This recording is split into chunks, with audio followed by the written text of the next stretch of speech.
భారత్ అస్థిరత వైపు వెళ్తోంది. ఆ క్రమంలో ఆ పరంగా నిర్ణయాలు తీసుకుంటోంది కేంద్ర ప్రభుత్వం అంటూ విమర్శిస్తున్నారు రాహుల్ గాంధీ. రైట్, ఇక తెలంగాణ మున్సిపల్ పోలింగ్ కి సంబంధించిన వార్తలకు వద్దాం. కరీంనగర్ కార్పొరేషన్ ఎన్నికల్లో ఉద్రిక్తత చోటు చేసుకుంది. బీఆర్ఎస్ నేత కుర్ర తిరుపతి అరెస్టుపై మాజీ మంత్రి గంగుల కమలాకర్ ఆగ్రహం వ్యక్తం చేశారు. కుర్ర తిరుపతిని అరెస్ట్ చేసి పోలీసులు తీసుకెళ్తుండగా గంగుల కమలాకర్ అడ్డుకున్నారు. పోలీసు వెహికల్ నుంచి తిరుపతిని విడిపించి తీసుకెళ్లారు. ఈ సందర్భంగా పోలీసుల తీరుపై గంగుల మండిపడ్డారు.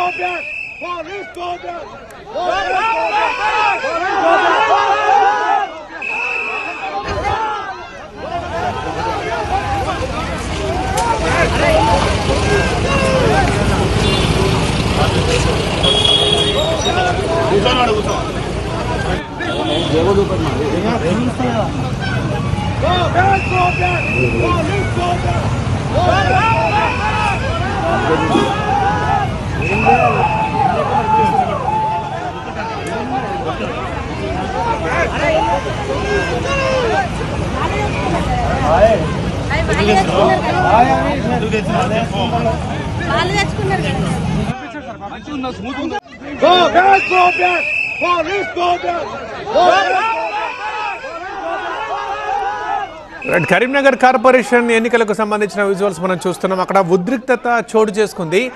బీఆర్ఎస్ నేత కుర్ర తిరుపతిని అరెస్ట్ చేశారు పోలీసులు. మాజీ మంత్రి గంగుల కమలాకర్ దీనిపై ఆగ్రహం వ్యక్తం చేశారు. కుర్ర తిరుపతిని అరెస్ట్ చేసి పోలీసుల వెహికల్లో తీసుకెళ్తుండగా గంగుల కమలాకర్ అడ్డుకున్నారు. పోలీసులతో వాగ్వాదం చోటు చేసుకుంది. అక్కడ పోలీసు వెహికల్ నుంచి తిరుపతిని విడిపించి అతనితో పాటు తీసుకెళ్లారు.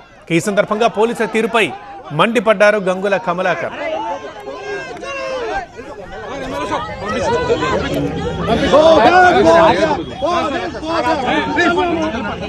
పంపించండి సార్,